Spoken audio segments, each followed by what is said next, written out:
बिस्मिल्लाहिर्रहमानिर्रहीम। अस्सलाम वालेकुम। न्यूज़ स्ट्रीम एचडी में खुश आमदीद।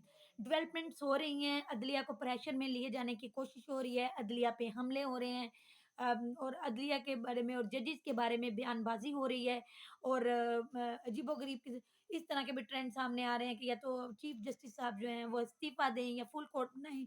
इस तरह की जो बातें हैं वो सारी सामने आ रही हैं।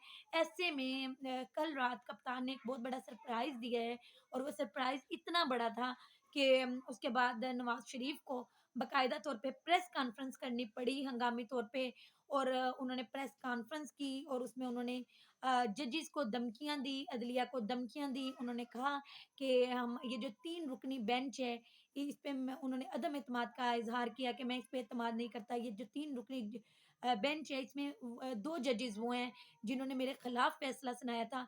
तो जब मुझे उनका वो फैसला इन्होंने मेरा खिलाफ सुनाया था, तो अब मैं उनके अब के फैसले को कैसे कबूल करूँगा? और उन्होंने फुल कोर्ट बनाने का मुतालबा किया है, और आपको पता है कि एक्चुअली उनका मकसद जो है वो फुल कोर्ट बनाना नहीं है, वो बल्कि भागना चाह रहे हैं इस वक़्त कहीं से किसी तरह से, कि वो यहाँ से निकल के भाग जाएँ। उनका ये ख़्याल है कि वो फुल कोर्ट बनाने का मुतालबा करेंगे, इमरान खान फुल कोर्ट के लिए कभी नहीं मानेंगे। तो इस तरह से उन्हें इन सारी चीज़ों से भागने का एक बार फिर मौका मिल जाएगा। लेकिन कप्तान उन्होंने ये ठानी हुई है कि उन्होंने इस शख्स को भागने नहीं देना। इनका मकसद दरअसल फुल कोर्ट नहीं है, बल्कि इनका मकसद कुछ ऐसे जजेस को बिठाना है जो कि इनकी मर्ज़ी के मुताबिक फ़ैसला दें। इनका मकसद जो है वो अपनी मर्ज़ी का फ़ैसला लेना है। तो अब चीफ जस्टिस जो हैं ज़ाहिर है उन्होंने इनके कहने पे तो कुछ नहीं करना, उन्होंने तो किसी भी तरह का दबाव कबूल करने से साफ़ इनकार कर दिया है। पहले 7 रुकनी बेंच था, 2 जजेस ने छोड़ा, तो चीफ जस्टिस ने कहा ठीक है 5 रुकनी बेंच समाअत करेगा, उसके बाद मज़ीद 2 जजेस ने छोड़ दिया। तो उसके बाद उन्होंने फिर मज़ीद कहा कि जो 3 रुकनी बेंच बचा है वही समाअत करेगा। यानी कि जो चीफ जस्टिस साहब हैं वो इस वक़्त किसी ऐसे मूड में नज़र नहीं आ रहे कि वो किसी भी किस्म का कोई दबाव बर्दाश्त करें, किसी भी किस्म के प्रेशर में आएँ, और इनकी बदमाशियों के ऊपर या इनके मुतालबों के ऊपर, इनके प्रेशर के ऊपर आके वो किसी भी किस्म का कोई फ़ैसला लेने के मूड में नहीं है। वो इस वक़्त आइन की पासदारी के लिए और आइन के मुहाफ़िज़ बन के खड़े हो गए हैं, और वो तारीख के बड़े और बोल्ड और बहादुरी से फैसले ले रहे हैं। तो उन्होंने कहा कि अब 3 रुकनी जो बेंच है वो समाअत करेगा, और इसके हवाले से उन्होंने ये भी कहा कि पीर को मुझे उम्मीद है कि कुछ खुश आइंद जो चीज़ें हैं वो शायद सामने आएँगी। तो पीर में हमें बड़ी डेवलपमेंट्स का इंतज़ार है, सारी कौम की नज़रें उस तरफ लगी हुई हैं। ऐसे में एक ख़दशा ये भी है कि अब पीर को जब 3 रुकनी बेंच बैठेगा, तो शायद ये बेंच एक बार बदकिस्मती से फिर टूटेगा। अब अगर ये बेंच टूटता है, यहाँ पर एक भी जज जो है इस 3 रुकनी बेंच से माज़रत कर लेता है और इस बेंच से अलग होने की, तो उसके बाद चीफ जस्टिस के पास यही ऑप्शन बचता है, यही हल नज़र आता है कि उसके बाद चीफ जस्टिस साहब को इस्तीफ़ा देना पड़ेगा। तो इस तरह की भी एक सूरत-ए-हाल जो है वो सामने आ सकती है।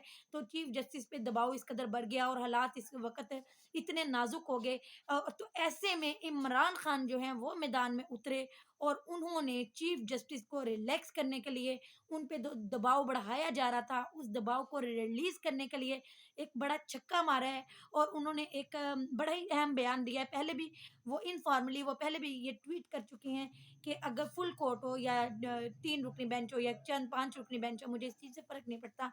मेरा सवाल ये है कि क्या इलेक्शन 90 दिन के अंदर होंगे या नहीं? ये उन्होंने ट्वीट पहले भी की थी। आज उन्होंने फिर उसके बाद कोर कमेटी इजलास बुलाया। ये कोर कमेटी जो इजलास है इसकी सरबराही इमरान खान ने की। इसमें चारपाइयाँ पाइयाँ बिछाई गई, तंबू लगाए गए, और उसमें जो सीनियर रहनुमा है पीटीआई के वो मौजूद थे, और उसमें तमाम परवेज़ इलाही साहब के साथ भी इमरान खान ने मुलाकात की, और उसमें तमाम सीनियर रहनुमा मौजूद थे। सारी बातें तफ़सील से तय पाई, और इमरान खान जो थे वो कुर्सी पे विराजमान थे, और बाकी तमाम जो सीनियर रहनुमा थे वो चारपाइयों में बैठे हुए थे, और बड़ा खूबसूरत और प्यारा सा माहौल बना हुआ था, ट्रेडिशनल सा। और उन मंजियों पे ही बैठ के इमरान खान ने इन तमाम लोगों की, पीडीएम के लोगों की अच्छी खासी मंजी ठोक दी है, और वहाँ पर इन्होंने अहम फैसले लिए, और उसके बाद बाकायदा तौर पे ये रिलीज़ कर दिया ये बयान कि हमें इस चीज़ से कोई फ़र्क नहीं पड़ता, फुल कोर्ट बेंच हो या 3 रुकनी बेंच हो, हमें इस बात से कोई फ़र्क नहीं पड़ता। मसला ये है कि आइन की हिफ़ाज़त होनी चाहिए। जो भी फैसले हैं, आइन ये वाज़िह तौर पे कह रहा है कि 90 दिन के अंदर-अंदर इलेक्शन होने चाहिए। तो मेरा सारा जो मामला है, वो सिर्फ़ ये है कि 90 दिन के अंदर मुझे इलेक्शन चाहिए। تو اب عمران خان کے اس بیان سے، عمران خان کی طرف سے اس بات سے، وہ جو چیف جسٹس صاحب پہ پریشر بنا ہوا تھا کہ شاید انہیں پیر والے دن استعفیٰ ہی دینا پڑے گا یا کیا کرنا پڑے گا، اب چیف جسٹس صاحب جو ہیں وہ قدرے ریلیکس ہو گئے ہیں کہ پی ٹی آئی نے یہ بات تسلیم کر لی ہے۔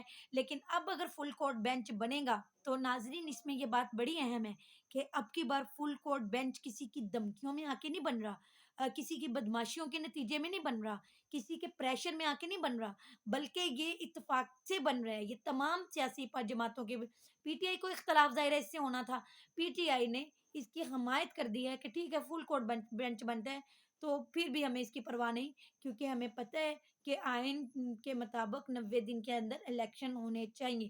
تو اب وہ جو چیف جسٹس صاحب ہیں جو ہیں وہ دباؤ سے باہر نکلے ہیں، اور ہو سکتا ہے اب فل کورٹ بینچ کی طرف بھی بات جائے، تو یہ ایک بڑا چھکا مارا ہے۔ اور وہ جو نواز شریف صاحب اس بہانے سے ایک بھاگنے کا موقع ڈھونڈ رہے تھے، وہ اب جو ہے موقع انہیں نہیں ملا، اور وہ جو عدلیہ کو تقسیم کرنے کی کوشش کر رہے تھے اور عدلیہ کو کمزور کرنے کی اور چیف جسٹس پہ دباؤ ڈالنے کی کوشش کر رہے تھے، تو نواز شریف کا یہ جو عدلیہ پہ حملہ ہے یہ بھی اس سے ناکام ہوتا نظر آ رہا ہے۔ تو یہ ایک بڑا ایک سرپرائز نظر آ رہا ہے۔ ایک طرف تو یہ دھمکیاں دی جا رہی تھی کہ جی جو 3 رکنی بینچ ہے اب انہیں سیکیورٹی ملنی چاہیے، یہ لوگ خطرے میں ہیں، اور جو نون لیگ کے حامی صحافی تھے وہ یہ کہتے تھے کہ چیف جسٹس صاحب کو چاہیے کہ ان کی کوئی اس طرح کا فیصلہ نہ لیں جس سے عدلیہ کی بھی عزت جائے اور ان کا بھی مذاق اڑایا جائے۔ تو آج وہ مذاق اڑایا جا رہا ہے، اور دوسری جانب یہ باتیں بھی ہو رہی ہیں کہ پیر والے دن یہ 3 رکنی بینچ بھی ٹوٹ سکتا ہے۔ تو ان تمام باتوں کے درمیان عمران خان نے یہ جو بیان دے کے ان ساری باتوں کو ان کی اپنی موت مار دیا ہے۔ عدلیہ کی عزت بھی رہ جائے گی، نواز شریف بھی اپنے یہ جو ایک نیا بہانہ تھا اس میں ناکام ہو جائیں گے، اور عمران خان پھر کامیاب رہیں گے۔ تو ابھی عمران خان جب یہ انہوں نے بڑے صحیح وقت پہ یہ صحیح فیصلہ سنایا ہے، کیونکہ اس وقت شہباز شریف صاحب جو ہیں آج وہ سر جوڑ کے بیٹھنے لگے ہیں، تمام جو پی ڈی ایم کی حکومت کے لوگ ہیں ان لوگوں کے ساتھ وہ سر جوڑ کے بیٹھیں گے، اور انہوں نے اس حوالے سے پیر کے حوالے سے کچھ باتیں طے کرنی تھی، لیکن اس سے پہلے کہ وہ سر جوڑ کے بیٹھتے اور کچھ کرتے اس سے پہلے عمران خان نے یہ ایک بڑا سٹیپ لیا، اور اس سے جو ہے وہ چیزیں بڑی امید ہے کہ اس سے اب جو چیزیں ہیں وہ بہتری کی طرف آئیں گی۔ تو یہ اب تک کی ڈیولپمنٹ سی، آگے بھی جو ہوگا میں آپ کو اس سے آگاہ کرتی رہوں گی۔ اللہ تعالیٰ آپ کو ایمان والی صحت والی زندگی عطا فرمائے۔ اللہ حافظ۔